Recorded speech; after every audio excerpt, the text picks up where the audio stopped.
Hello and welcome to the Wright Robinson Sports Centre for BBL Championship action. We have the Manchester Giants and the Surrey Heat right here on Sky Sports. The competition is heating up at the top of the table. A win for Surrey will see them move level on points with the top two, Newcastle and Leicester, while the Giants need the points to keep up the pressure on the playoff places above them, London and Sheffield just ahead of them in the table. Before we get into the action, let's have a look at where they stand in the BBL Championship. Surrey currently third. They will stay in third even if they win tonight, but they would move level with the Riders and the Eagles on 28 points. Plymouth not yet out of the discussion, but have some ground to make up. At the bottom end of the playoff race, the Giants are down in 10th, but they'll move level with the Lions with a victory here. Sheffield have some games in hand on both those sides, so would still stay above them. Well, tonight I have the pleasure of the company of Matt Lloyd, the Cheshire Phoenix head coach. Got to keep getting that name right. Great to have you with us. Interesting game here. Two teams both looking to put pressure on the sides above them in the table. Yeah, most definitely. Surrey are looking to put pressure on Leicester and Newcastle just above them. Manchester are looking to put pressure on Sheffield and ourselves, which are just inside the playoff spots. So, very important game for both teams. We'll get to Manchester in a moment. The big news with Surrey is that Martel McLemore, back from injury, will play. That means there's no more Travis Holmes for them. Little change in the backcourt. They've done so well, bringing in a guy that they already know, but do you think it might affect their chemistry a little bit? I don't think it'll mess with the chemistry too much. I think Martel's a very flexible person in terms of what he can bring to a team. From looking at his stats in his 7 games that he's had at the beginning of the season, he doesn't look to go about his business and force shots. He seems to get to the basket very well and go about his scoring very quietly and still average 19 points in his 7 games. So I think he'll do a good job for him tonight. Yeah, the good thing about it is he knows this team inside out, played with all of these guys. Now, if we look at the other end of the floor, the Manchester Giants, they bring in another kid, another local kid, of course, Nick George, back in the BBL playing for the Giants. It's an exciting time. It is very exciting to bring in Nick George, you know, GB experience. It's great to have him. He's had an instant impact last week in terms of it against Glasgow, 12 points, 5 rebounds straight off of his first game back, and lots of people are talking about him in the Manchester setup. You know, Jeff and David Watts are both saying that he's brought a lot to the team in terms of attitude, and the whole team are feeding off it, so I think it's very beneficial. And Nick George, they said they needed a closer, Manchester. Is he that guy? Will he be able to finish out those games, turn those narrow losses into wins, do you think? Yeah, most definitely. I think his wise head and his experience will play a lot on that, and he'll be able to lead from the front, most definitely. Well, we've got a cracking game on offer here tonight. Of course, we had a superb game last week, BBL Cup final. It was an excellent contest between the Leicester Riders and the Newcastle Eagles. Let's just remind ourselves of that game. 7,500 people at the National Indoor Arena, and they got a real treat. Drew Sullivan getting the Riders off to a great start with a couple of early three-pointers, but the sides were going score for score through the first 9 minutes. Jamal Anderson's entrance into the game gave Riders a boost. He netted 6 in a row to move them 20-15 ahead. Eagles had struggled from behind the arc, but Joe Chapman made their first of the game to put them 24-22 in front. Riders edged back ahead thanks to a great steal and dunk from Anderson, and when Jay Couznard and Zaire Taylor netted back-to-back triples, Leicester were on their way to a 40-29 lead. The gap was still 10 early in the second half. Couznard then came up with a couple of clutch triples for Leicester, and the lead would peak at 14 points. 5 to play, Riders still looked in good shape with a 10-point advantage, but Charles Smith and Joe Chapman led the Eagles' charge, and Fab Flanoy put the defending champions in front. Zaire Taylor, though, had Riders ahead with a huge three-pointer, and a big block shot by Drew Sullivan ensured Jorge Calvo and Anthony Rowe could ice the game from the foul line. Cue wild scenes of celebrations from the Riders as they clinched the BBL Cup 85-80. A great game and a superb advert for basketball in this country, offering a stark contrast to the news in recent weeks of funding cuts for both British basketball at the national team level and grassroots. Mark Woods caught up with David Dunbar and Kevin Routledge to find out how the basketball community was responding to that news. Kevin, obviously the hot topic in British basketball right now, the cuts in funding for the national team. Of course, some issues as well with Sport England. I saw you at Crystal Palace the other night bending some ears. What's been going on behind the scenes? Well, quite a lot. Clearly, we're really disappointed. We think it's a very poor decision. And it goes against the backdrop that basketball has been underfunded for very many years. And I think when you look at the bigger picture of how well Great Britain has come on over the last 5 years, 3 European championships in a row. They lost to the silver medalist Spain at London in the men's. They lost to the silver medalist France in overtime with the women. The Spanish game just a point. There's a lot of stuff going on in there that really makes this a very difficult decision. So what we've decided is we've got our all parliamentary group wound up. We've tabled some questions in the House of Commons last Thursday. There's a fundbritishbasketball.com website been set up, and there's quite a lot going on. David, you're the man trying to sell the BBL to the masses. Obviously, the Olympic legacy was something everyone's talking about. How easy has it been to capitalise on London 2012? Well, I think we're really fortunate, in light of some of the more negative news stories that have been out there recently about the sport, that we've got occasions like this that really show that the BBL is well and truly open for business. The Olympics were just a tremendous springboard, but we've been fortunate. We've got some terrific inventory coming online. Emirates Arena in Glasgow, we've got the Copper Box in London, and as I say, close to capacity here today, and we're looking forward to a great final. So not a difficult job at all to sell. There'll be some interesting times ahead. Thank you very much. Well, Jeff Jones getting ready for tonight's action. Let's take a look at the two lineups, starting with Jeff's Manchester Giants, and obviously the recent addition of Nick George, the 6'6" GB international. He's played all over Europe, back at home with the Giants. His firepower will be key for this team, but probably even more so the three-point line for the Manchester Giants. They take almost as many threes as anybody else in the league. It's important for them, Matt, that they make some of those threes. They need a decent percentage. Definitely, they need to make sure that they get the people hot at the time, getting it to David Watts or James Jones. Even Stephen Gill can hit them down. So Surrey have got to make sure they get out to the arc. Yeah, certainly do. And let's take a look at the Surrey Heat lineup. And obviously they've made that change with Martel McLemore back in the squad. It means we've only got one of the Holmes twins now in the backcourt. With Travis gone, we're left with just Travis Holmes. He's been playing really well. One or two people touting him as a possible MVP of the league.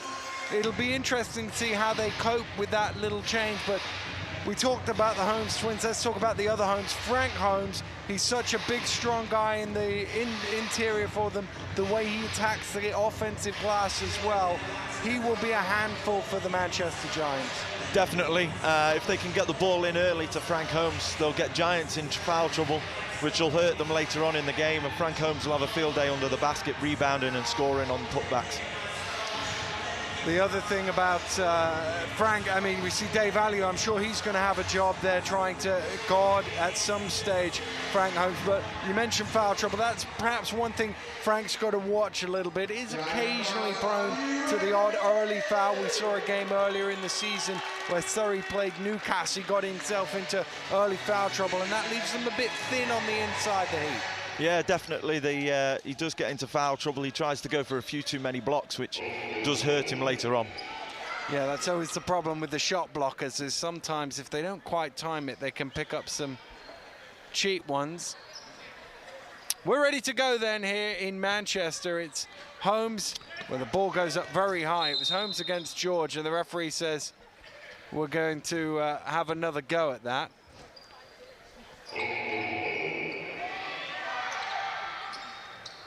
And the referee will try once again, and this time George does win the tip, but only to Holmes, and it will be the Heat who get us underway. Frank Holmes in the low block, looking to go to work against Alliot. Alliot did a good job there. If you can keep him 5, 6, 8 feet from the basket, it makes it a bit easier. Definitely made him shoot a fadeaway jump shot there, which is not Frank's favourite shots of the game, really. Here's Watts. Bailey. Bailey, little stop and go drives to the basket, a little bit too easy. Holmes a little slow to react, but this is what Bailey does. Very easy there, good penetration off the dribble. Weak side help was slow from Surrey, which resulted in an easy layup for Bailey. Margot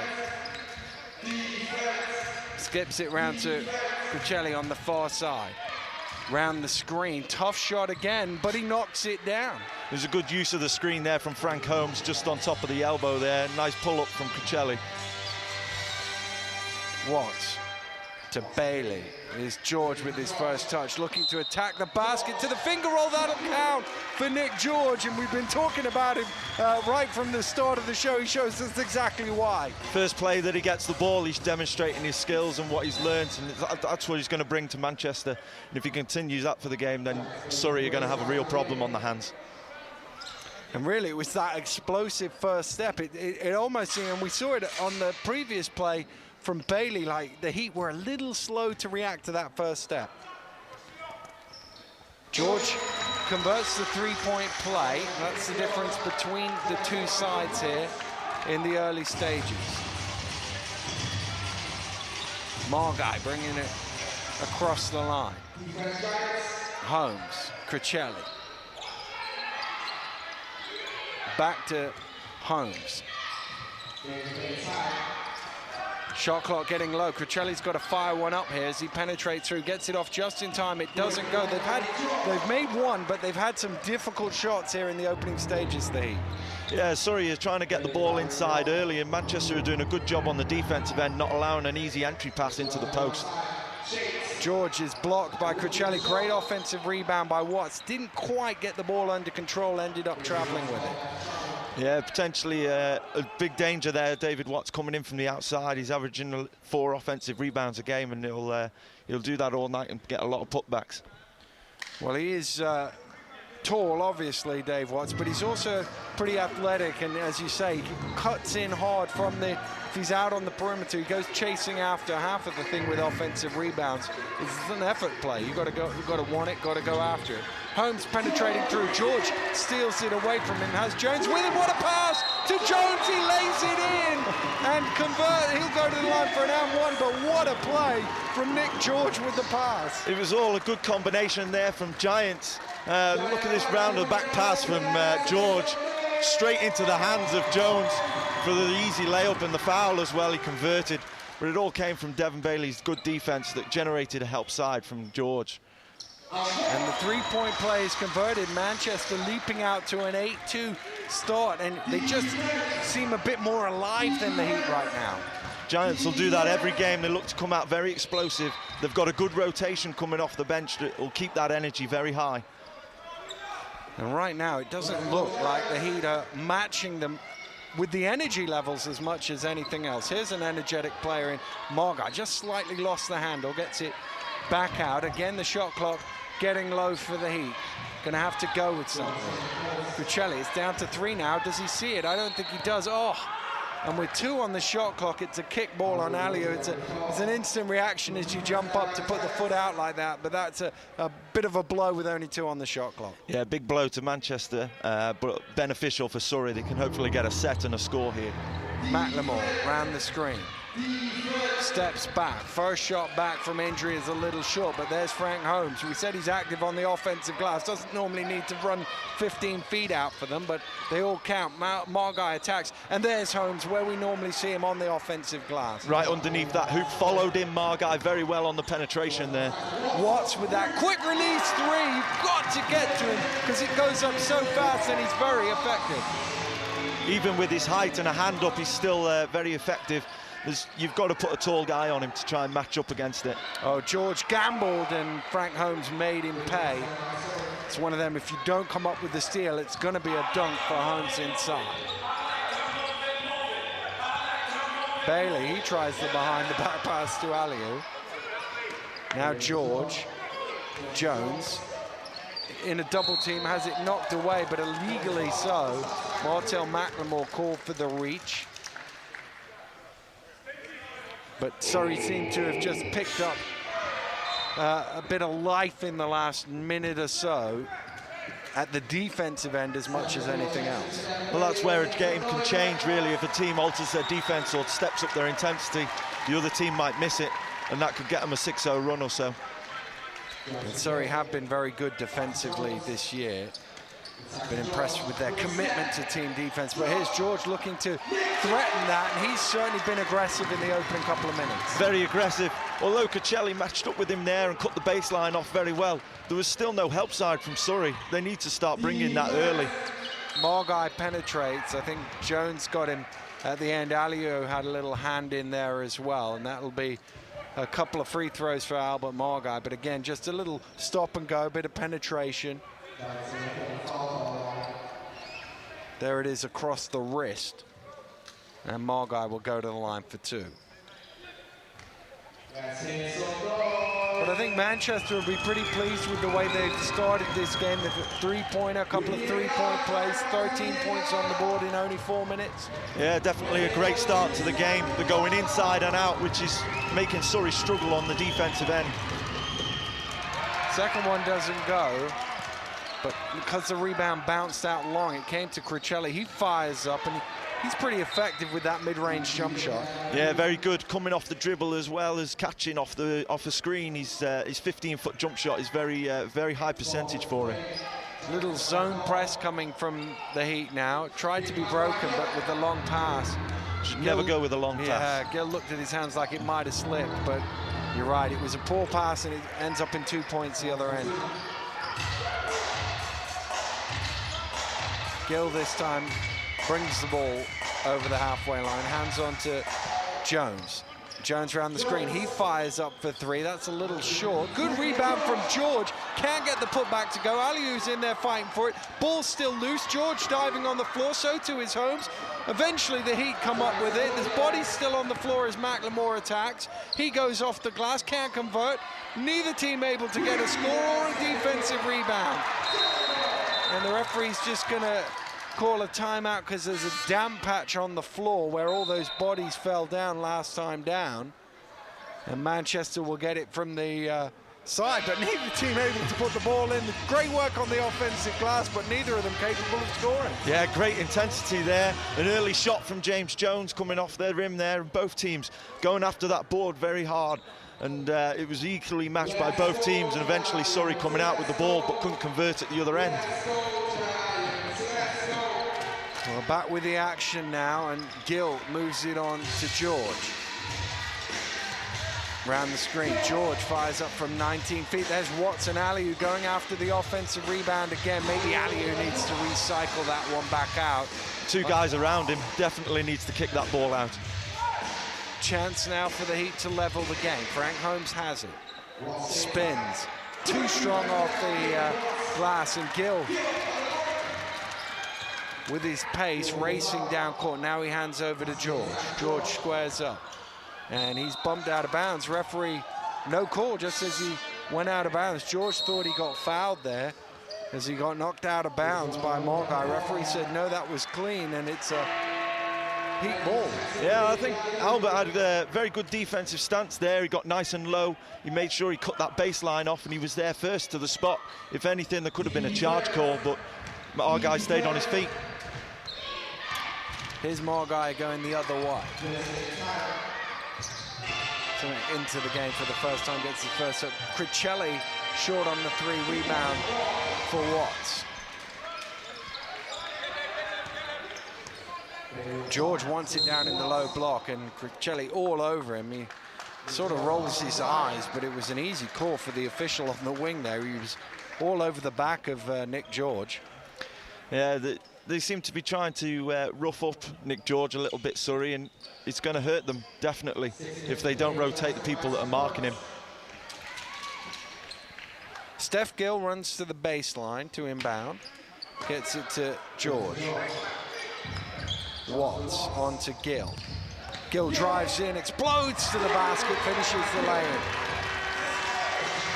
Great explosive penetration there from Gill. He sized up his defender well, penetrated baseline. Again, poor help from Surrey. It's tough with Gill, though. He's so lightning fast. Holmes has not really been in the game much so far. Draws the foul. Chavez Holmes, who's normally an explosive scorer, he goes to the free throw line in the hope the referee's going to give him shots. He did pass the ball off, so I don't think the referee's going to buy into that. It will be a sideline possession. Nick George getting himself a breather for the Giants. Julius Joseph also into the game for the first time, and he inbounds the ball. Here's Joseph, thought about a three with his first touch. It almost went in. I think he was trying to pass it to Simek, but almost went in the basket there. Here's Thompson. Watts. Hands over to Bailey. Bailey looking to go. Kicks out in the corner to Thompson. Drives in, out to Gill. Gill from behind the arc for three. Don't know if Morgai got a little piece of that. It certainly was short. Bit behind Morgai there, and it bounced on the line. A sloppy turnover. It was really, the pass in the first place was a bit of an underarm shovel. Yeah, very loose pass there. Wouldn't recommend it for anybody using a one hand on a pass, really, and that's the main reason. Results in a turnover. And he was under a bit of pressure as well. Kalen Tofflus checks into the game for the first time for the Heat. Two of the smallest guys in the league going toe-to-toe in the low post, Raftopoulos and Gill. Here's Raftopoulos with the ball.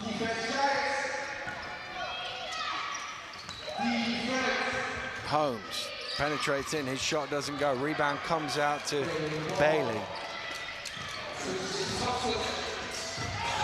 Oh, Eves turned his back going for the rebound. Thompson tried to pass it to him. Thought he was going to shoot, went looking for the rebound. Although Julius has only been in a short period of time, he's brought in a lot of experience and he's steadied the Heat a little. He's stepped up the defense and their offense seems to be more balanced, which is resulting in them clawing back slightly. Here's Simek in the low post, nice spin move. Oh, he's missed the lay-in though. Watts pulls down the rebound, should have been an easy two for the Heat. Bailey bouncing it out to Gill. Watts fakes the three, drives in to the finger roll for two. Good play from Watts, faked the three, took it to the hole. Yeah, very good penetration, but good ball rotation from the Giants. Made it all the way around the arc and then it opened up the lane very well. Chavez Holmes, just saying he hasn't scored in the ball game. 8 minutes in, finally gets the shot to go. It's worth three as well. It was a tough shot too. There was a hand up in his face and he still hit it. Bailey to Gill.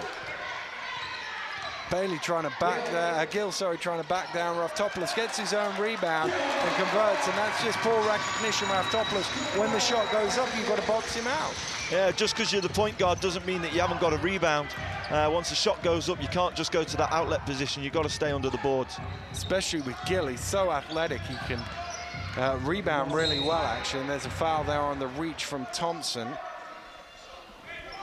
And I think that will be 2 free throws. You just see on the help side there, just took his arm away. The Jones brothers back into the game as Watts and Gill sit down for Manchester. Martel McNamara at the free throw line.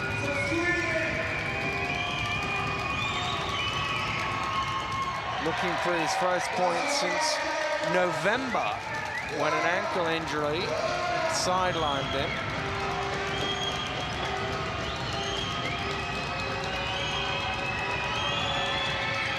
And he's still looking. But there's Joseph underneath. Oh, missed the lay-in. And Manchester come down with it. 2 easy layups given away by the Heat. Jones in the corner. Hits. Long two, says the referee. Just towed the line. And Coach Raftopoulos calling a timeout. Also plenty to say to the officials. I think on that last play down, Joseph got his shirt a little tugged from behind. Shouldn't have made him miss the layup, but that was what he was arguing, I think. Yeah, Nick George kind of set the tone early with that three-point play that he had, and then the behind-the-back pass to James Jones for the and one. And Manchester really look up for this, no doubt about it. They certainly have risen to the challenge, but, you know, Surrey have only lost 3 games all season in the league for a reason. I expect them to respond well. Marga.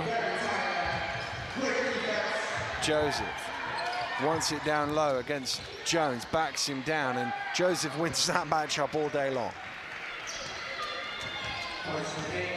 Inside the final minute, Giants leading the Heat by 5. Thompson has Bailey cutting to the basket. They've just been beaten once or twice, a little too easy, the Heat. Yeah, I don't know whether they're anticipating the drive and kick out to the shooters, but they all seem to be following the penetration and cutting either the baseline or coming in at the 45 angle, which is giving them a good drive and dish. Offensive foul called on Julius Joseph. I said he liked that matchup against Callum Jones. He feels he's got the strength, but the referee, once the ball didn't go into him, the referee's got his eye on him and he's trying to body him out of the way. That's what the referee's called him for. Yeah, very excessive use of his body there, and he doesn't need to with his matchup that he's got on him. He just needs to get the position right. He doesn't need to use his arms and his upper body at all.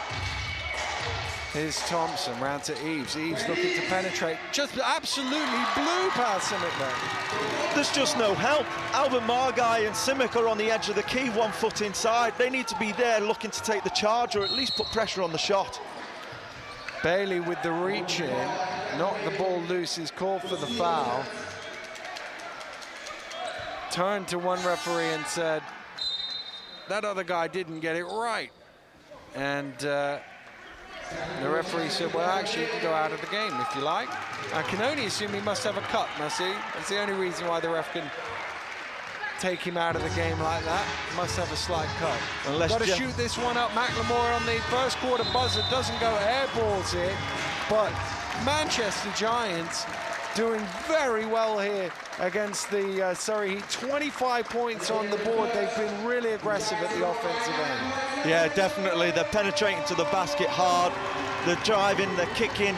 They're doing everything that a balanced squad should look like. And that's something that the Giants have been looking for, is that final balance. And although we've only had 10 minutes, it's looking very positive for them. Certainly is. Surrey, the second best defense in the league, giving up a third of their usual game total in the opening quarter here in Manchester. It's the Giants 25, the Heat 16. We'll be back after this break.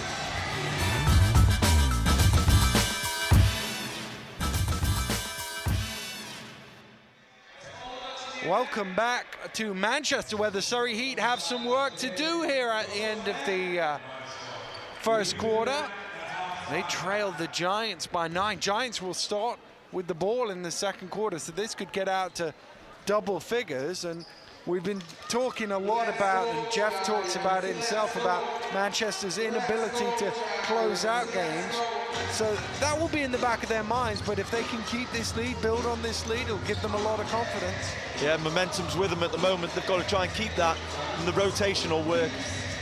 Eves with the shot, Jones chases it down, Callum Jones that is.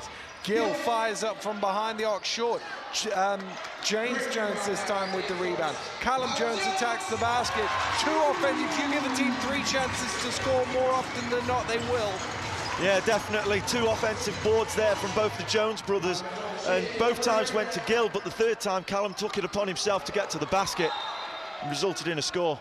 Referee had to call a foul there because Margai was going to go into the backcourt. I think if he'd managed to regain his feet, referee would have let it go. He saw it as incidental contact, but if it's going to result in a turnover, you've got to call it. Manchester leading the Heat here by 11. Joseph trying to back down. This time Thompson's got him. Skip round to Margai, fires up for 3, a little bit short. Eves and Jones getting in each other's way. Eves does eventually come down with it. Gill under pressure from Holmes. Holmes rips it away from him, not once but twice, gets it back. He's fouled, and that will not count. It didn't go in anyway, but I mean, he almost got a second bite of the cherry there, Gill, and he still let Holmes take it off him.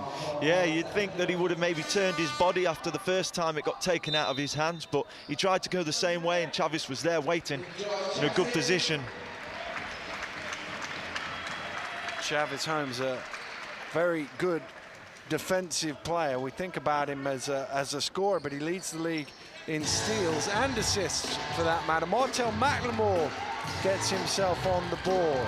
Good to see him back in scoring action. Jones.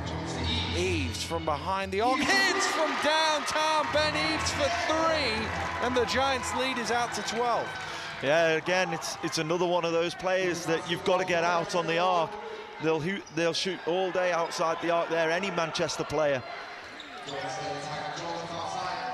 Here's Joseph penetrating, tossing it up. I think he was hoping for a whistle that was never going to come. Jones onto his brother. James fires up from behind the arc, doesn't go. Tipped again. How many offensive rebounds, how aggressive have the Manchester Giants been? I think that's their seventh offensive rebound. And Surrey have only had 3 defensive, but they get a score at the other end. You leave Holmes open at your peril. Callum Jones attacking. Martel McLemore called for the foul as he tried to fight round the screen.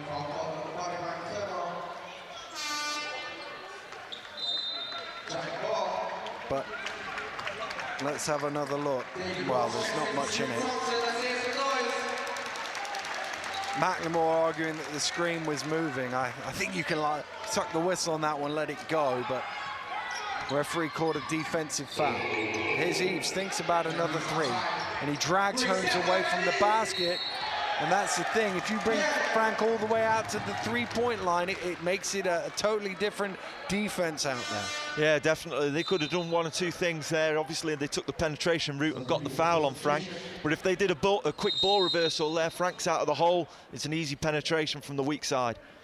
And of course, Holmes, we talked about at the top of the show, is a shot blocker. If you get him all the way out on the 3-point line, he can't intimidate that penetration.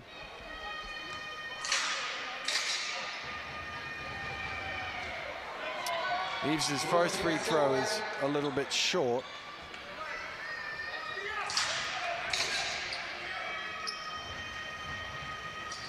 Second one is good, lead back into double figures. And I mean, the thing that leaps off the page for me, 31 points the Surrey Heat have given up. They average only 73 points against per game. They're almost halfway to that, and we're only, well, barely 2.5 minutes into this second quarter. Yeah, they need to change their defense here. They need to do something. Oh, Margai turns it over. Watts out and running. Holmes chasing back, won't catch him. Easy lay-in for Tintin.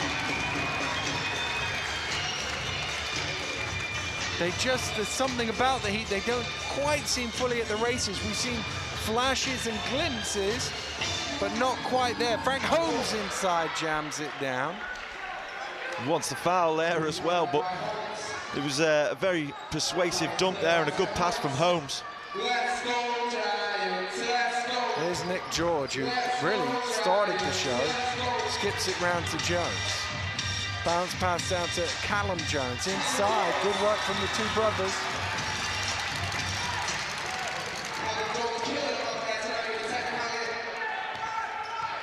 Margai crosses the halfway line. Crichelli down to Julius Joseph. And they've struggled really to contain it. That'll be a jump ball between Aliou and, well, it would have been a jump ball 10, 15 years ago between Aliou and Frank Holmes. It'll be a possession arrow. But Joseph seems to have had the size and the matchup on anybody against the Giants, but he's just not converted any of these plays. I think he's forcing it a little bit. When the help side comes, he's got to kick that ball straight back out again and regenerate. Margai with a beautiful first step. Gets all the way to the hole. Again, you've been talking about it at this end of the floor. No help defense. George gets halfway up in the air. Frank Holmes will chase it, and Aliou will have to give up the backcourt violation. Holmes turned around to the referee. What did you call there, referee? Thought he might have got called for a foul or something, but it was just a backcourt violation because Aliou had got there first. And obviously the pass had come from George. Yeah, it's a poor pass there. It's another example of what not to do in a game of basketball, and that's leave your feet on a pass. Yeah, get up in the air and think about what you're going to do with it later. Never usually good comes from that. Holmes penetrates, stumbling, gets it out to Crichelli. Crichelli at the elbow, and Callum Jones just caught him round the back. And again, it's frustration foul as much as anything else for a coach, because it's an unnecessary one. You're not actually stopping him from doing anything. Yeah, but I think it looked like Crucelli was going to go up for the shot there, so it could have affected the shot. He just dished off at the last minute. Travis Holmes with the shot, pulled in by Aliu. George down to Watts. Watts spinning, throws it back out to George. George attacking the hole, dumps it off to Callum Jones. Ball movement finds a wide open Aliu, doesn't go. There's Callum Jones on the offensive glass again. Watts, he's wide open now for three and knocks it down, and they've had some really open looks, the Manchester Giants. Well, particularly there, it was like once the offensive rebound had been gained, Surrey just stopped and looked around to see where the ball was going to, and they just allowed the shot to happen. No one really scrambled to the shooter. Holmes inside to Crucelli, dumps it off through the hands of Joseph. Another turnover by the Heat. They're 13 down here. They can ill afford slop. I mean, that just should be 2 points. It should be 2 points, yeah. But it's looking more positive there. Crucelli making the extra pass, which instead of forcing that shot, but Joseph obviously wasn't ready for it. But hopefully it'll become more positive and make this game a little bit closer and get on a good run. Well, there's been a few times lobbed up to Watts, and he lays it in. Great pass from Jones, but how open was David Watts there? Extremely open. I think it came from a screen on the side, or he was caught ball watching, but definitely too easy. Here's Joseph again, squares up to his man, trying to clear some space. His shot is short. Frank Holmes gets the rebound though.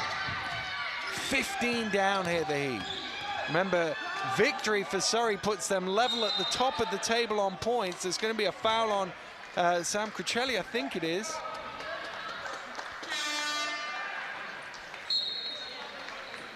Well, let's have a look. They've tossed up the alley. There's nobody anywhere near him. I think me and you were the closest defenders to it. I think so. Julius Joseph definitely caught ball watching there. His head is definitely looking at the ball. He needs to be seeing both ball and man in that situation on help. I guess because Watts has hit a three just a moment ago. They're worried out on the three-point line. Jones inside to Eves. Needs to finish that play in the lane. Lobbed out to McLemore, and transition defense. Giants not getting back there. Yeah, it's looking. They're looking a little tired there. Just looked across there and seen Jeff Jones signal for a timeout. Maybe he'll look at a rotation or just giving these guys a breather in the next time. Well, he just turned to the table to call a timeout, and he realised I just did that a minute ago. He would have taken two there, because his team just a little sloppy on that last play. Jones saw Bailey cutting to the basket, so too did McLemore, got his foot in the way and made sure the pass didn't get to him, and now Jeff Jones does get to call his timeout. He'll be pleased with the situation that his team are in. 3:40 to go in the first half, up 13, but the last 30 seconds, 45 seconds maybe, there's just been a one or two sloppy errors. He'll just try to correct those in this timeout. Once the players take a break, we will too. More action when we return. We talk about the three-point threat that Manchester have. They've only taken 8, which, you know, is a normal team's about right. For Manchester, it's probably a bit low. But actually, the way they've attacked the basket, 26 points in the paint. That's not all off offensive rebounds. Some of that is just driving to the hole. Yeah, very simple, just getting into the hole and the help side not being there and being able to convert very easily. And there's another example of it. Attack the hole, find the easy man. Great defense from Holmes with the block, though. Yeah, he stayed very straight there. He got all contact on the ball. It looked a bit like a zone there from Surrey, so maybe they're looking to protect the hoop and the perimeter at the same time. Step under from Crucelli, doesn't go. It's tipped out. That came off George last. He almost convinced the referee there. Pointed down court, and the referee sort of pointed with him, then had a look at the other ref on the baseline. I think it came off 2 Giants last, but they got the right call in the end. Crucelli. Simek in the low block, fires up over Aliu. Good challenge by Aliu, hand in his face, put him off. Bailey behind the back, long two, doesn't go from Jones. Heat have numbers here. McLemore, great break. Oh, they can't convert though. McLemore will get a second attempt. With nice ball movement, they've got to finish those layups off there. Yeah, they've got to finish. When you're in a 3-on-2 there, you need to spread the floor, make the defense commit to somebody at least so that there's a hole left under the basket. But to miss the layup there, it's just too relaxed. Even coming down the floor, I don't even think they were going at full pace, really. There's just something about the Heat that doesn't quite seem in sync. They don't quite seem there, right there. I mean, I know they had a long journey today in all the snow, but they just don't quite seem on the pace right now, the Surrey Heat. McLemore from the free throw line. But 11 points is not very much. That's a long pass that does get to Eves. Had a little too much height on it for my liking, but as long as it gets there. Bailey. George, shot clock down to 6 now. Eves steps back, fires up. Tough shot, doesn't go. And that came off Jarvis Holmes last, so will be Manchester ball. But again, two Giants going after the offensive rebound. Yeah, they're outnumbering the Surrey Heat under the backboard there, but it was looking better defense there. They set up in a zone press out of that free throw situation. They came back into man, but they weren't looking to get out all the way to the perimeter. They were looking at protecting their hoop. Watts fires up for three. Ali, who almost got another offensive rebound. Just looking at the stats, I always look crossways on the rebounds. They've got 9 offensive rebounds, the Giants. That team rebound there out of bounds was the 8th defensive rebound. So more than half of their missed shots, the Giants are getting the ball back and having another go. Yeah, second chance points is really getting high on there for the Giants at the moment. And the thing is, even if you don't convert, it means you're playing back-to-back defense, and it's always more tiring to play defense than offense. Particularly the way that Giants are moving the ball as well. They're shifting the defense really well.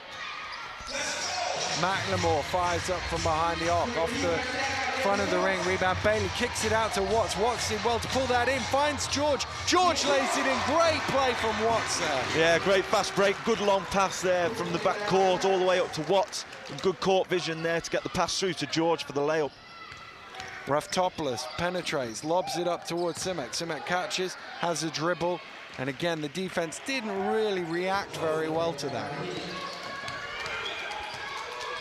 But Manchester looking in great shape here. 90 seconds to go in the first half, still up double digits. George, around the screen, gets it to Watts. He just stepped out. It's amazing how many times that's happened in the last 2 years, where guys, the spacing, since the three-point line moved out, the spacing, they're all on the edge of the line, so as soon as they go, that back foot always steps out of bounds. And yet, that bit of the three-point line didn't change. But an inch or so. It's funny how it throws you out of sync. Toss down inside to Simek. Can't convert close in. They missed a few really easy ones inside the Heat. Yeah, they're getting inside very well, but they just can't convert. Oh, Raftopoulos from miles behind the arc nets for three. There's a very deep three-pointer there. It's just brought them back under single digits, and it'll give them momentum going into the halftime break here. Watts to Bailey. Bailey drives in. Oh, he goes up to try and jam it down. Can't convert. It's one of them. If you actually convert the dunk, the place goes nuts. You get the momentum. If you miss it, it all sort of seeps away, and they can cut this down to 6 here. Can't quite run it down to the final play. Holmes out to McLemore, fires up from behind the arc. Back-to-back threes by the Surrey Heat, and with 13.4 seconds to go, somehow they pulled this right back down. The Heat, they've done really well, just 2 3-pointers, and suddenly they're in the game. And Giants going to try and run it down, get one last score before halftime. Bailey has it. Bailey to Watts, back to Bailey, got to get it up. Fires up on the buzzer, doesn't go, and well, I mean, 19 and a half really good minutes by the Manchester Giants. 30 seconds, a couple of long-range efforts, and suddenly the Heat back in the game and with a bit of momentum. Yeah, definitely. I think it all came from the defensive end. They did a couple of switches. They put into the 2-3 zone, and then next minute the switch into the man-to-man. So it's confusing the Giants a little bit with switching their defenses. And like you say, a couple of long three-pointers, which just changed the game, really. A 6-0 run there, which is played into Surrey's hands for the halftime break. Well, it certainly has, but it's still Manchester who lead here at the interval. The Giants on top. We'll be back with second half action after this break.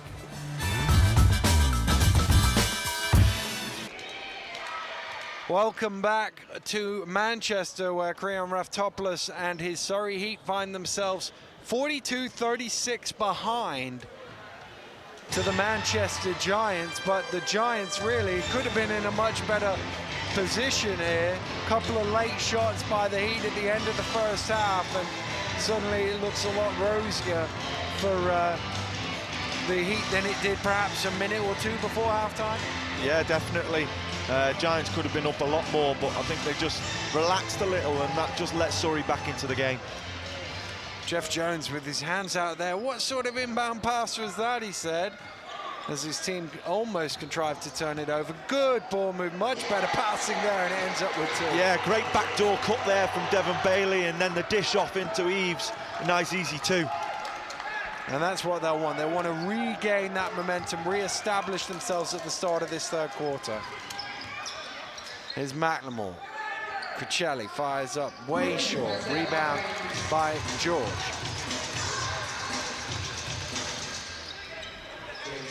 Aliu at the elbow. Knocks it down. Got to make that shot. There's no rebounders in there.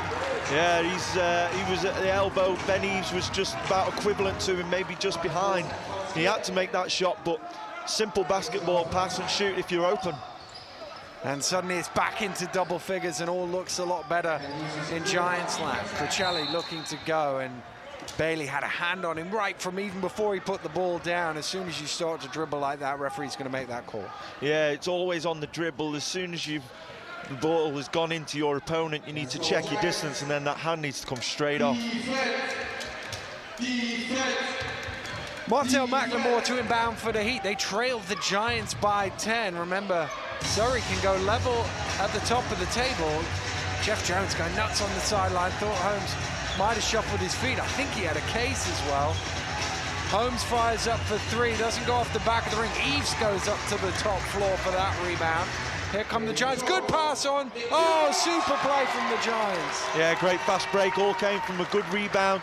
Good rebound situation from Giants. They made sure they blocked out their opponents, left Eves on his own to get the rebound. Quick outlet straight down the floor for George in the middle for his easy two.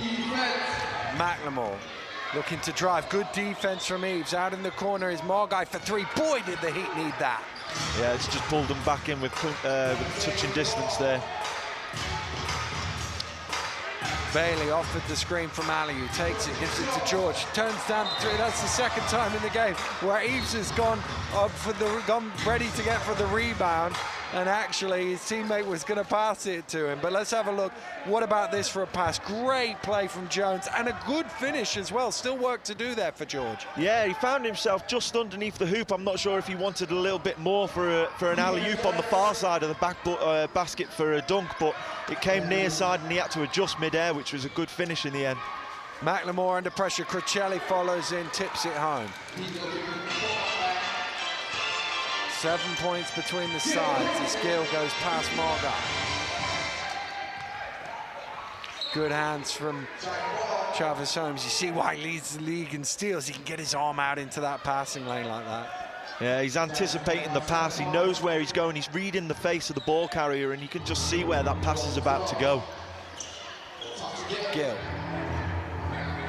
Here's Aliu, steps back behind the three-point line. Shot clock's getting low. Does George see it? I don't think he does. Jones has got to fire it up, gets it off just in time, hits the ring. Oh, tipped away by Eves, and the Giants will reset. Great play from Jones, because it's easy not to hit the ring on that shot. Oh, Jones was cutting baseline. George saw him, but Jones wasn't expecting it. Yeah, just two people not on the same wavelength there. It was a good cut from Jones and a good pass from George, just not linking on in the end there. But it was an offensive rebound, and I think Eves took it away from the hoop. I think it might have had a chance of going in. I think you might be right on that. Oh, Gill's almost on it. He over-gambled. He'd done a great job initially, then he gambled after the ball got called for the foul. Yeah, knocked it loose on the other side and then tried to go through the man to try and get the ball. Which, you know, needs to try and follow through on his initial knockdown. Bit dangerous there for Morgai with the behind the back right on the halfway line. You're sort of pinned there. Can't go backwards. Here's Morgai firing up from behind the arc for three. That's a long way short. Gill pulls in the rebound. Here's Jones. Has George ahead of him, and now Eves. Aliou on the trail. Aliou sets his feet. Should have shot it. Holmes. Crucelli in the corner for three. And Holmes inside, blocked by Eves. Holmes is going nuts. He's going to get a technical for that. He didn't like the call, but you can't react like that even if you don't like the call. It's always going to be a technical. Yeah, visual dissent. You're never going to get a call if you act like that. And it was a clean block. Eves got a good contact from behind the man. Well, I mean, the first thing you say is Eves should never have let Holmes in there to rebound the ball, but he did react well after that, and you can see Holmes's frustration there where he thought he should have got a call. And, well, the referee's always going to make that as a technical foul. And James Jones will shoot 2 free throws, the first of which goes in, the second one does as well. And Manchester will get possession. That's big because they get 2 points, maybe 4 or 5 out of this play, when it could have been an easy 2 for Frank Holmes at the other end. Yeah, big momentum changer there, you know, potentially a 5-point play coming up. But also, it'd be interesting to see how Frank Holmes reacts now. Will he be able to keep his head, or will he get a quick third foul? In fairness to him, he reacted quite well after the initial poor reaction. He sort of realised it was going to be a technical and walked away. Sometimes players can pound it. George fires up long two, just towed the line there, Nick George, but the lead is back into double figures. It's that initial step under. Yeah, initial step under. One of the Surrey players gambled in the lane again there, and it can be costly at the top. Just left the open shot open for George. Holmes just slipped, and Aliou, I thought Jones might have got him from behind, but it's Dave Aliou who scored for the foul. But Holmes just lost his footing, and Manchester tried to pounce on him. I think it could have been one of any three that were around the ball there. But Manchester still looking good in this ball game, leading by 11.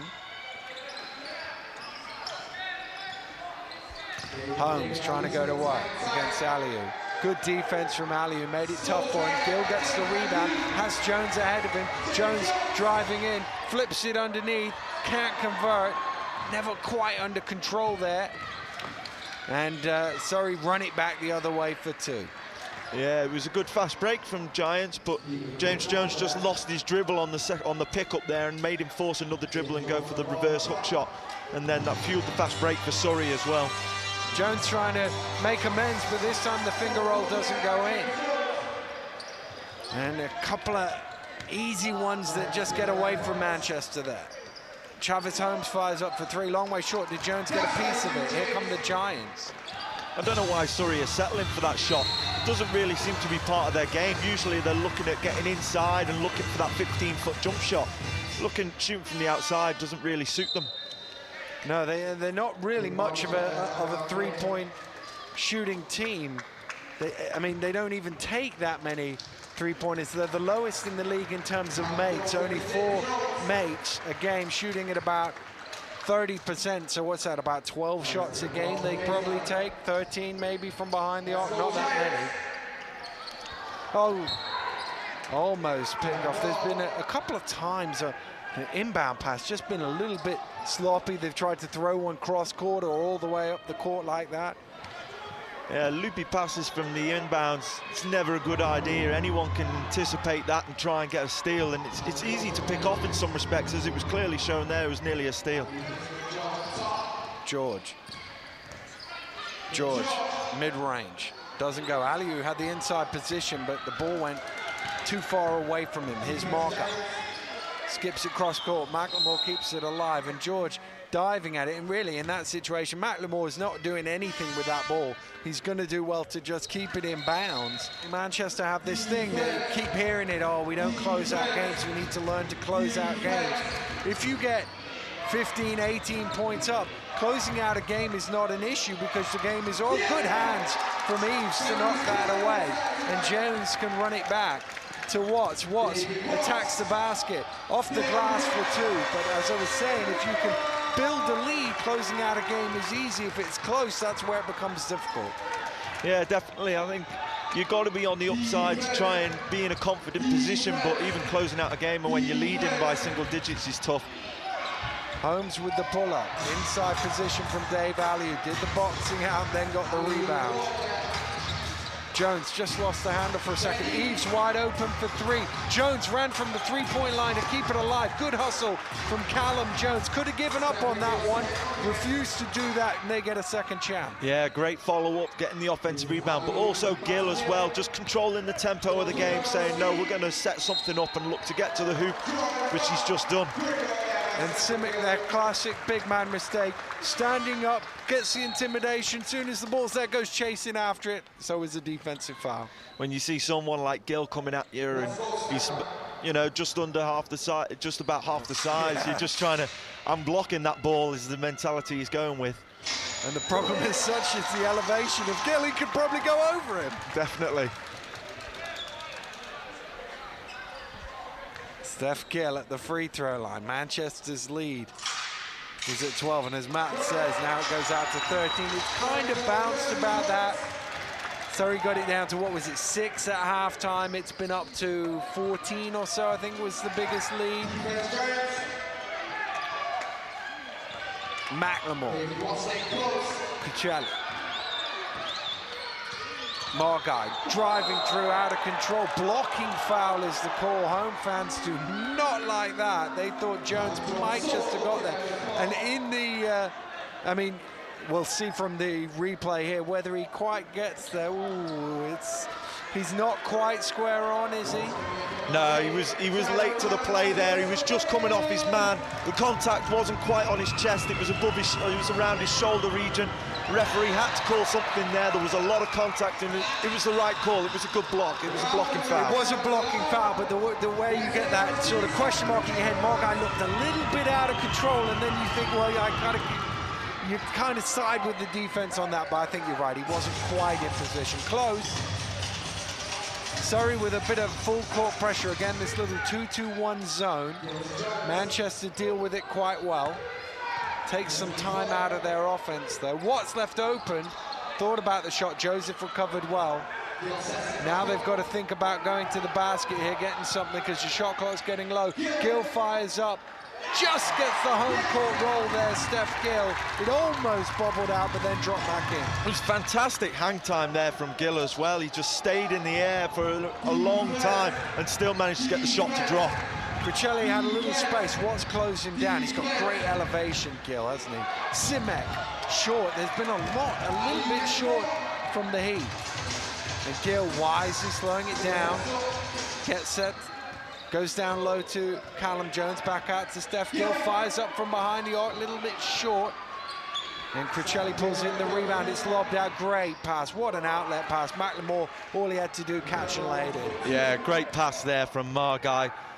Gill was in position, but didn't see the ball and the man. It was a great fast break. Gill round the screen to Aliu. Jones, a little shake and bake, pulls up. Was one of them, if he fired it off the glass, that goes in, because he had enough power for that, but he went for the basket and overcooked. Jones in the corner, Joseph, sorry, in the corner. The 3 doesn't go. So many Joneses out there and go instantly to it. Oh, Watts with a little stop and go, and the reverse. What a move from Dave Watts. What a move there from Watts. A great hesitation, dribble, stop and go, and then the reverse layup as well. So what does Surrey Heat have here? They've replied to pretty much everything, but they've never managed to get themselves right back into the game. Raftopoulos drives to the hole. There's a whistle on the play. Referee blew the whistle. I think he caught a foul. I don't know, is he going to give Raftopoulos the basket? No basket. He did call it early, but I think the whistle kind of came out of his mouth and they didn't really hear it properly. Yeah, definitely. There was a whistle on the penetration before he picked up for the shot, so definitely it's going to go to the end line, and yes, the whistle did slip out of his mouth. But I think we've got team fouls, so it's actually going to the line. So it's Simic who was fouled, so he will go to the free throw line, and Coach Raftopoulos wasn't too happy. His son wasn't too happy either because he had 2 points wiped off, but they'll get a chance to put them back on for the team here from the free throw line. Oh my goodness, that did well to draw eye in that. Almost airballed the free throw. Yeah, it would have been slightly embarrassing there if he had airballed the free throw. Definitely evidence of a long trip there. Yeah, but they've looked a little just leggy, the Heat today. Shooting down in the 30s from the floor, 50% from the free throw line. Eves drives baseline. Oh, Holmes challenged him. He went up and down, caught a travel. Yeah, Frank Holmes jumped straight up in the air. You know, he's got his own right to stay in his own cylinder, which is from the floor to the roof. So he stayed vertically up, he jumped up. Watts took the contact and landed, which is a travel. Inside the final minute of the third here, Heat in a 13-point hole. Raftopoulos to Joseph, off at the screen, goes the other way. Backing down Callum Jones, tosses it up, it will go for Julius Joseph. We saw in the first half, he loved that matchup. He loved most of the matchups that he had. Wasn't able to finish enough in the first half, does so here. Yeah, it was a great move, didn't use excessive force, just used his own strength. Managed to back down Callum Jones effectively there, and Jones was still trying to move forward as Joseph was trying to move back into him. You know, it was a pushing foul, and now one great basket. Chance to cut it to 10. They should get the ball back as well with 38 seconds to go here. No doubt Giants will try and take some time. Oh, that's a dangerous place to pick it up, but they break through. Here's James Jones, Eves, George. Shot clock into single figures. Lobbed up towards Callum Jones from James Jones for two. Yeah, great link up there, great court vision from James Jones. Callum with the backdoor cut. Great elevation, get up there and put the easy two away. Probably done that in the back garden a few times as well. Raftopoulos fires up for three off the back of the ring. There might be a chance here for James Jones to pull up on the buzzer. Hits the back of the ring and is batted away by Crucelli. That would have been huge if it went in. But another good quarter from the Giants. They built a bit of the lead. The Heat came back. It's the same old story. 10 minutes to go, they still lead by 12. Yeah, it's still in double digits. Creon won't be too happy with that. I'm sure he was aiming for a single figure, even possibly the lead being only 6 down at half-time. They've traded baskets when they didn't need to. They needed to get onto a run, and now they find themselves back down by 12. Certainly do. Plenty of work for the Heat. The Giants looking to pull the upset here in Manchester. We'll have the fourth quarter right after this.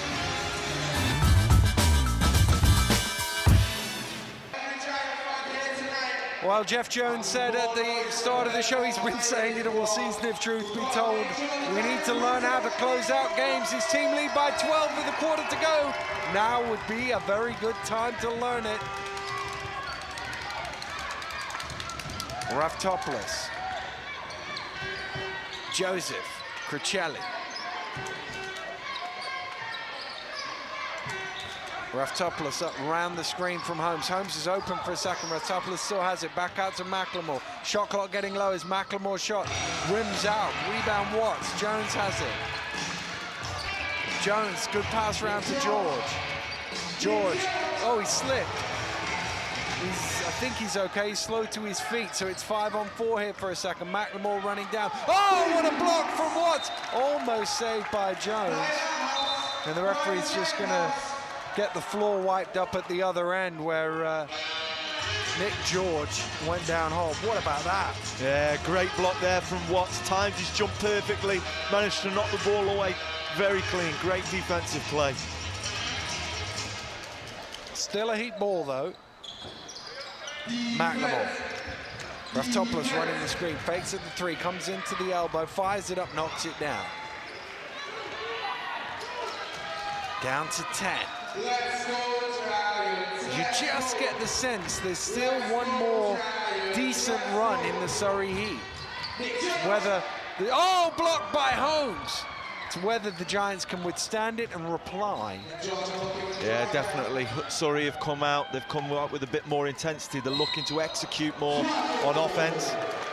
Traveling violation on Frank Holmes, just changed his pivot as he span around. And in some ways, because he did it such a big spin, it makes it look even more illegal, even if it wasn't a change of pivot, but it was.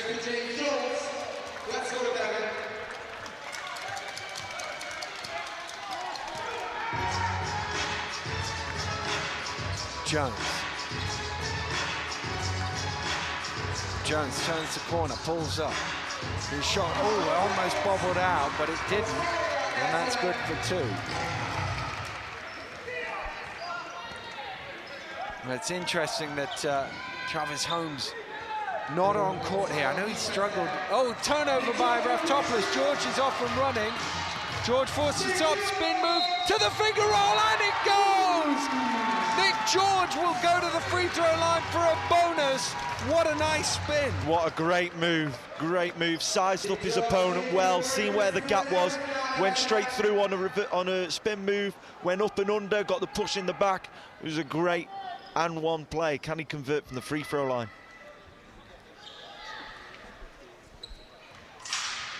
Nick George at the free throw line looking to convert, and I was about to say stretch it out to 15, and he can't.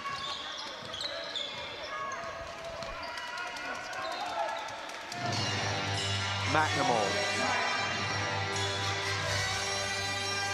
Good pass inside, Frank Holmes onto Joseph, and it's knocked away by Ben Eves, and that will be free throws, couple of foul shots. And I was saying just a moment ago, Travis Holmes, I think he's been struggling with a bit of a groin problem, rested out of the game and came back in, didn't quite look at the pace. It didn't look like he was struggling with it, but didn't quite look at the super high level he's been playing this season. It's noticeable with 8 minutes to go. He's sat a long way down the end of that bench. He's not up at the end chomping at the bit. Whether maybe it might have aggravated that or something. Yeah, it could be one or two things with him sitting down there. One is that he's tweaked his groin again, or that he's not happy with his coach leaving him out in the 4th period. Well, it's only 6 points in the game, shooting 29% from the floor. Very un-Holmes-like numbers. Can only assume that injury is still bothering him. Jones spins back, and there's a little grab by Martel McLemore. You can see it from our position. Just had hold of his arm as he span round. Yeah, smart foul there. McLemore knew what he was doing. He knew he was out of position. It's kind of like that European foul that you see in international basketball. Yeah. Love that little grab and shoves and just pro fouls, if you like, trying to get away with 1 or 2 here and there. Alley-oop from behind the arc for 3 almost. Oh, great rebound from Watts, goes straight back up with it.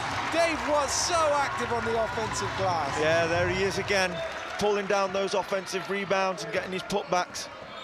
That's his 4th offensive rebound of the game, I think. McLemore driving through, can't convert. There's another rebound at the other end from Watts, and Julius Joseph commits the foul.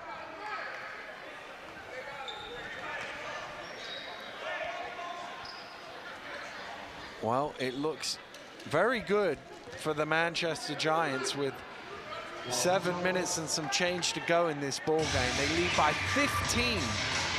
And you just get the sense if they can keep it at this, maybe stretch it a point or 2 over the next few minutes, they might well kill off the Surrey Heat here. Yeah, it's still around that value though. Surrey Chavis Holmes has just come in as well, I can see. So that could be a change. There's just under 7 to go. They need to do something special to try and pull this back. Well, he comes back out onto court. It's Martel McLemore who sits down. Jones, Watts, Bailey. Bailey penetrates to the hole, gets fouled by Cuccelli, and Devin Bailey will go to the line for a couple of freebies. Yeah, great drive there, way to take the contact and take it strong to the hoop. It was a lot of contact there from Cuccelli, and hopefully Bailey can convert his 2 free throws. The other thing is that's Sam Cuccelli's 4th personal foul. And you look down the scoring for the Heat, nobody in double figures yet. Cuccelli was doing the business in the first 5-6 minutes of the game. They've had little spells here and there. Frank Holmes doing some stuff inside, but they haven't had anybody that they could consistently ride for 5 or 6 or 7 or 8 minutes. No, there's no one really that has stood out and really took control of the game. Still enough time for them though, but have they that one last run in them? Raftopoulos from miles downtown, that one short alley with the rebound down, the pass was a bit far, and Raftopoulos commits the foul as he went after it, but it was there to go after because that pass from Aliou was a little overcooked. Yeah, it was a little off accuracy and overcooked there, and Devon had to do a lot to try and regain the ball. It was there for the taking. Unfortunately, he picked up a foul. Well, this is a bit of a blow in the context of the game for the Surrey Heat. 6.5 minutes to go. They're already over the limit. So Manchester going to get free throws on any non-offensive foul. And it's, well, you got to make the free throws. I say this all the time as Bailey misses the first. But it sort of just can let a team off the hook if they did get a bit nervous down the stretch, if you're sending them to the free throw line. Yeah, all that Jeff's got to do if they ever come up against it, Jeff's just got to say, get to the basket, you're more than likely going to get a foul or 2 points. Holmes, little head fake, trying to go to work, spins back the other way. Good defense again from Aliou. Joseph came up with it. Yeah, great defense. Oh, Bailey's lost it now. Holmes comes up with the loose ball. Jeff Jones taps his head, say, come on, guys. Smart play, good hands from Callum Jones to knock it loose. Here come the Giants, 3-on-2, 4-on-2. Lobbed up and finished off by George. Bailey tossed it up and Manchester's lead has ballooned out to 19, the biggest of the game.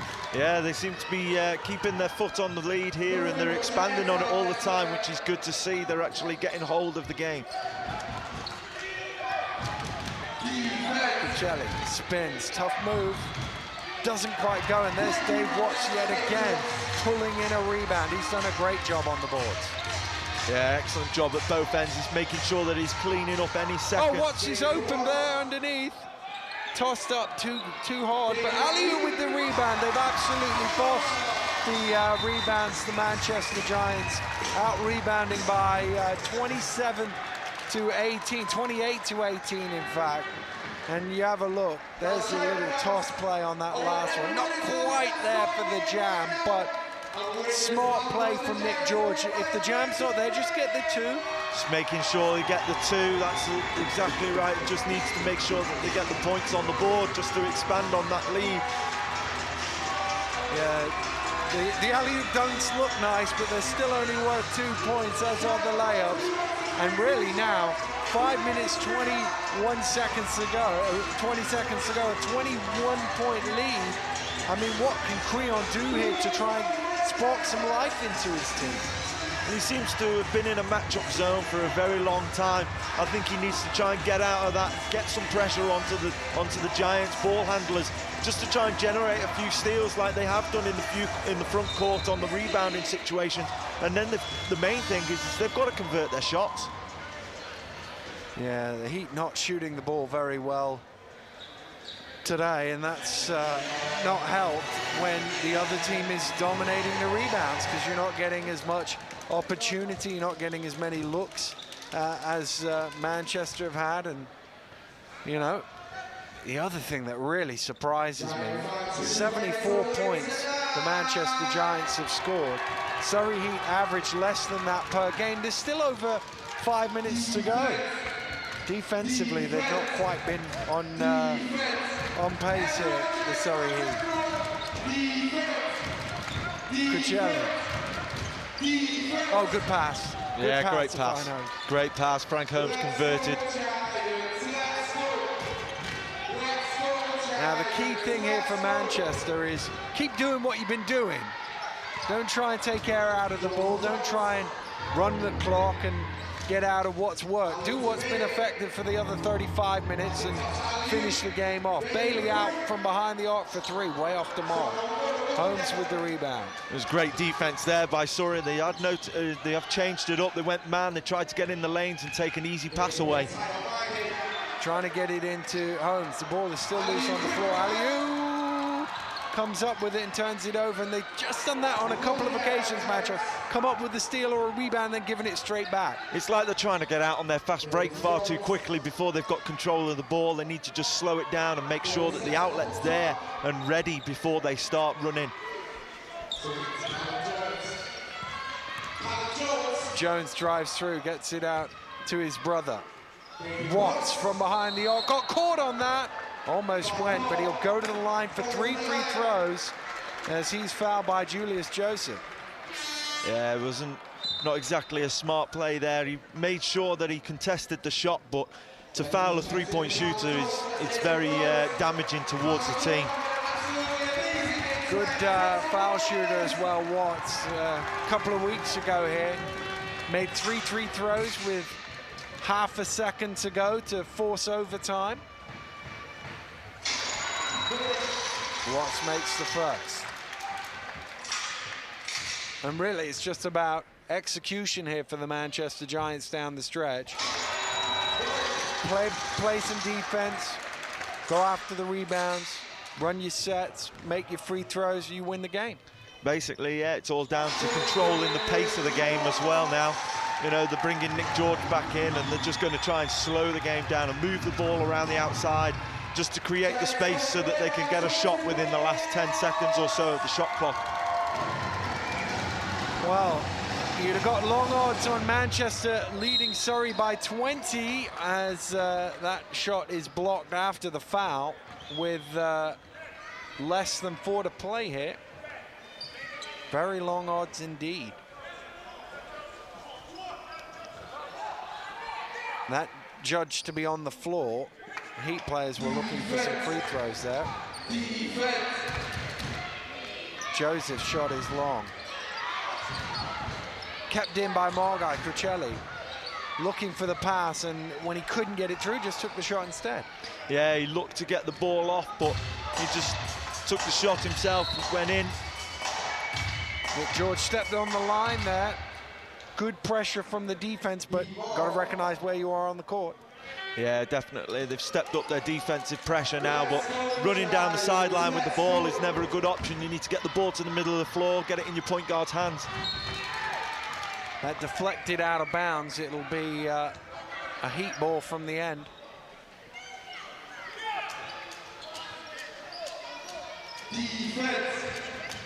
Joseph inbounds. Holmes wants it in the low post. George is trying to post him up. They do get it to Frank Holmes. He's not got enough on that one. Grabbed a rebound by Dave Allier.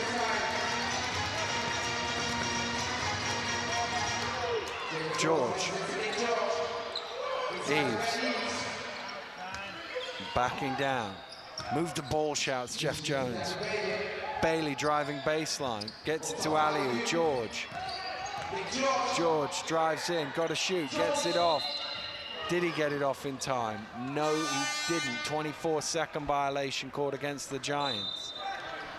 It's good team defense there from Surrey. They made sure they rotated on every pass. They made sure they got to the ball when it was caught, and that made them take a tough decision shot at the end of the shot clock. But I don't think Manchester will be too hurt by that. I think they're in a good position and making a team play for 24 seconds. Yeah, I mean, that's the thing at this stage in the game. 2:45 to go. It's probably not the worst thing in the world, an offensive foul called against Joseph. Probably not the worst thing in the world just to take 24 seconds off the clock. Obviously, you'd like a score at the end of it, but clock is Manchester's friend right now, and it's hard to see any sort of charge from the Heat. We said at was it late in the third, early in the fourth, felt like there was one more charge in Surrey. We haven't seen it. No, not seen that late charge yet. And they're pretty much running out of time here. Eves, George, Jones, over the back for three. Oh, kept alive by Aliou. Everybody else gave up on it except Dave Aliou. And the Giants can reset the clock, and everybody thought that was going out of bounds except Dave Aliou. Yeah. They've got to remember that it's not out of bounds until it either hits out of the line or it hits some framework behind the backboard there, but it's great determination by Aliou to keep the ball alive. Chavez Holmes steals it away. McLemore goes hard, and well, George, if you're going to foul him, don't let him score as well. When they're chasing the game, don't give away three-point plays. Yeah, if you're going to foul someone, make sure you foul them hard. Hustle, look. It went over the back. Everybody gave up on it, and Aliou didn't, and it must have bounced inside the line, even though it went over the top of the backboard. Once the players take a break, we will too. More action when we return.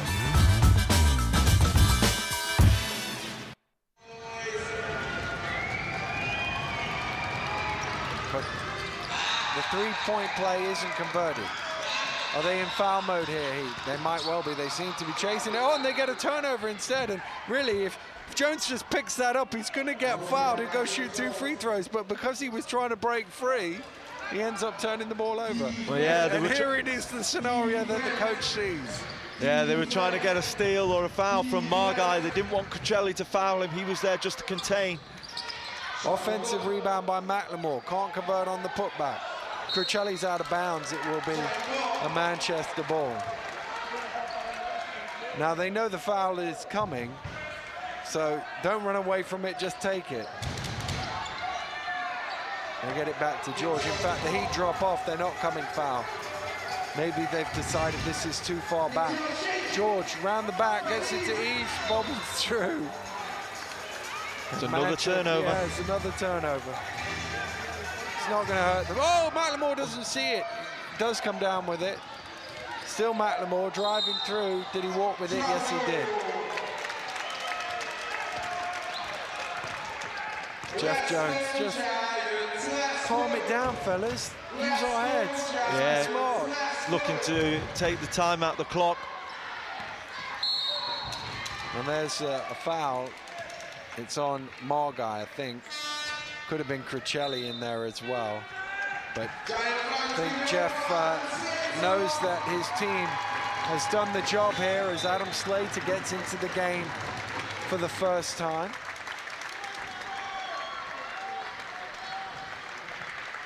James Griffiths also getting on court. And this one pretty much done. But what a victory for the Manchester Giants. I mean, we're talking with Jeff before the game. He was saying, well, I think we match up okay with them. You know, I think we can do all right against this team. I mean, his reservation has always been how they finish the game. But as I said to you earlier, if you get 16, 17 points up like they are now, finishing the game is pretty easy. Yeah, particularly as well with the other team in foul trouble in terms of on 5 fouls, and Manchester have got fouls to give. They're going to the line, they're getting 3 points. Aliou, bring it forward, big fella. There we go, gets it on to George. George drives to the hole and he draws the foul. Minute to go. And there'll be 2 more free throws for Nick George, but I'd imagine that this could be the last couple of free throws. I think the Heat will back off now. I don't think they'll, with less than a minute to go, there could be 19 down if these two go, 18 down if these two go in. Yeah, I think they'll just try and run the clock down. Maybe Manchester will be a bit relaxed on defense like they just were and allow the player to go straight through, and then they'll try and run the clock as well. You know, I can't see more than 3, maybe 4 offenses at most here. Well, it's been an excellent performance and really a team performance from the Manchester Giants. You look here, here's a side with 81 points on the board, and they've got 2 guys in double figures now. George just ticked up there with those free throws. Dave Watts leading scorer with 12. And in some ways, you've got to really like that you can get a number as big as 81 based on spread offense. It was a fast break there. Aliu's not too happy. Julius Joseph made a lot of contact with him on the layup, but it was a good follow-up and a rebound and the 2 points put back. Aliu's still having a word with the official. And that will be the 5th and final foul. And Joseph hadn't realized it was on him. He's out of the game. And Adams will get the last 30 seconds.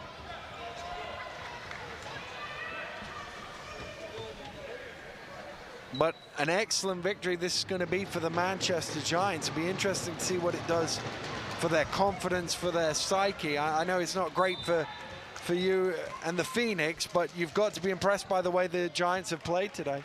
Yeah, it was a great team performance, like you say, multiple contributors on the rebounds, on the scoring, and that's what you need from a good team. You know, hopefully they can turn this into a run. We've got to face them in a few weeks' time, which, you know, obviously we'll be looking to prepare for, but, you know, they're going to be a tough team to stop if they can keep this momentum that they've had during this game. And looking forward to that as a scouting mission. The one thing you've learned is it can come from many different areas. Yeah, most definitely. They've got multiple threats that we've got to be aware of. Nick George has given a lot of support to the team. He's brought a lot in terms of mentality and the way to play basketball inside and out, which has been great. Aliu will go to the line for the free throw. Slater passing it off there. Get that shot up. Come on and get a few minutes at the end. Get your shots up. Don't be passing it off. Dave Aliu can get his. And Nick George will sit down and really he set the tempo, I thought, really set the tone. First play of the game, caught the ball, attacked the basket, slashed hard, really showed that they were here to play, they meant business. Yeah, real momentum starter there for the start of the game from George. He really brought it from that first play, and then he just kept feeding everybody else and kept chipping in as well at the same time. It's a good all-round performance from Nick George. And Kalen Raftopoulos will cross the halfway line. I thought for a second he was just going to run the clock down, but they are going to get one last shot off. Margai will lay it in, but that will do it inside the final 10. And Manchester will, he's still chasing it. Usually in that situation, they just let time expire, but a disappointing defeat for the Surrey Heat, only their 4th of the season, but definitely a blow to their title ambition. Yeah, big loss for them here. That's picked up their 4th loss. You know, they say that teams don't lose many more than 7 games. It looks like it's going to be less than that, with the 2 leaders only losing 1 or 2 each, which, you know, is going to be a big factor. So, you know, it's a tough loss for Creon, but I'm sure he'll look to correct it. He certainly will, and they have to go to Leicester in their next game this weekend. But let's talk about the victors. An excellent victory for the Manchester Giants. Came out, got the lead early, had a few little wobbles, but survived that, and pretty comfortable in the end. Yeah, it turned out a pretty comfortable win. You know, yeah, they had a couple of wobbles. I think the lowest that it was down to was 6, but now they've brought it back up and got a good point difference there for a win. Excellent victory for the Manchester Giants. They've beaten the Surrey Heat by 85 points to 68. Well, Jeff, you said before the game, you've been saying it all season, need to learn how to close out games. It's a bit easier to close out when you're up 15-16. I don't know. It might have looked like it was easier, but it certainly wasn't with me. Even with the lead, we're still anxious, and that maybe I kind of gave that vibe off to those guys. But I thought probably the best we've played, the longest in the sense of 36 minutes out of a 40-minute game. We had tremendously mental lapses defensively in the first half that let them kind of cut it to 6. But I challenged them. I asked not to give up more than 14 in the third quarter, which I think was about right or something like that. So it was pretty close. And that's been our Achilles heel, 1 quarter, either side of half. And we managed to scrape through it. I mean, we did a good job. Defensively tonight was very good for us. And you look on the stat sheet, I mean, there's performances all the way down. There's no real superstar standout, but you got a lot from a lot of people. No, and I think that's what I've been stressing with these guys. They all can play, and they just have to accept what their roles are and everything else. I think it's weird. I think they're all good players, but I think Nick, in the sense of being a bit of a catalyst, that if you got what is in theory your best player playing as hard as anybody on the floor, doing this, doing it, being and not being embarrassed about it. I mean, it's a weird thing to say, but it's like, I don't really want to work that hard. But when you see somebody like that working hard, it can become contagious, and it's working. So we just got to keep the pot stirring and see what happens. And what does this do for the psyche, for the confidence of the team, beating a side that would have gone joint top of the table if they'd won? Oh no, I think they're good, and we've been close. We've been close to this, and fortunately for us, it happened tonight against a good Surrey team. And I think it's been coming. It's been coming. I'm hoping it helps. Especially if we're going to try and make a push for that 8th spot. We certainly need to win all our home games, and we're going to have to steal a couple on the road. So it was an important win for us. Obviously, weather permitting, we're going to be in Plymouth tomorrow, so we'll see what happens. Well, Creon, your guys looked a little bit flat tonight. Is that a fair assessment? Yeah, I think we never got our legs off the bus.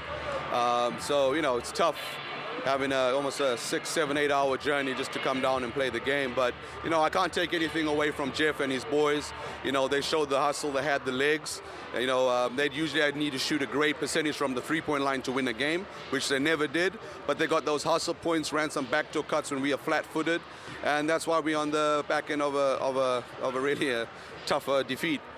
Yeah, I mean, offensive rebounds, they just seemed a little bit more aggressive than you guys. Definitely. We never moved our feet at all. Each time a ball went up, it was kind of like, let Big Frank get it, or, let Sam get it.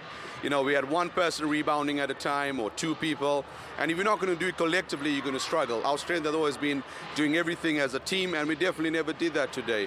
Obviously we bring Martel McLemore back. He kind of like got into it, but, he's got to get rid of that game rust. And, we could see Chavez was playing hurt. He wasn't himself. So we've just got to, regroup. Got a really tough game coming up against Leicester. And that's got to be our focus. We can't feel sorry for ourselves too long. And which is more disappointing, giving up 85 points or only scoring 68? I would say giving up the 85 points. And in any games that we win, we've always said, no matter who we're playing, if we can keep them below 80 points, we have a chance to win the game. So, we never kept them below 80 points, and so it doesn't matter what we did after that.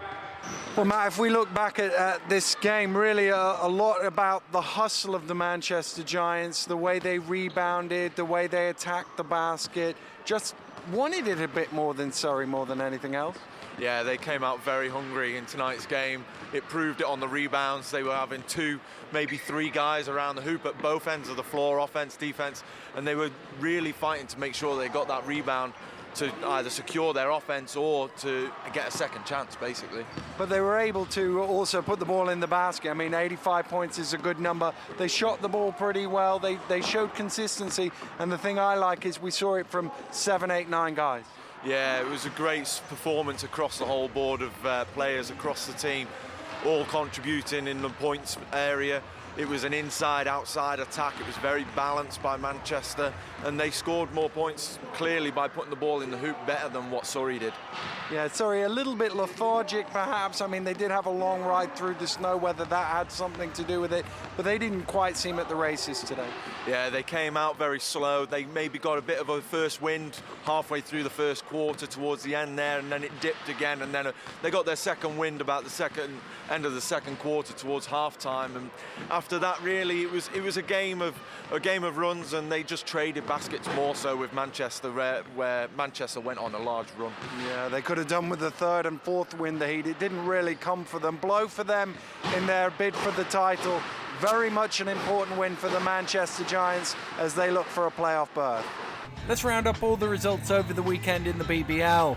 Newcastle bounced back from their cup disappointment with a comfortable win over the Sharks, led by 41 points from Joe Chapman. We saw the Giants' victory against the Heat, and 24 hours later they almost capped an impressive double down in Plymouth. It took 50 minutes to separate them, but it was the Raiders who ran out 119-115 victors in double overtime. Sunday's action saw Leicester win for the 20th consecutive time at home, beating the Heat by 30, Worcester came from behind to defeat the Wildcats in Durham, whilst the Rocks beat the Sharks in Glasgow. Quick check on the table before we go, and there's daylight at the top for Leicester and Newcastle. They're 4 points clear of the Heat now, with a game in hand, whilst the Raiders are hot on Surrey's heels. Just outside the top 4, it's close between the Rocks and Wolves, whilst only 2 points separate 4 teams as they jockey for playoff positions. Well, a vital victory for the Giants here in Manchester. Next week we're down in Plymouth, where Gavin Love's Raiders welcome the Durham Wildcats. That's Plymouth Raiders versus Durham Wildcats, Tuesday 29th of January, Sky Sports 3 at 8 p.m. Thanks a lot for joining us. We'll see you next week. Goodbye.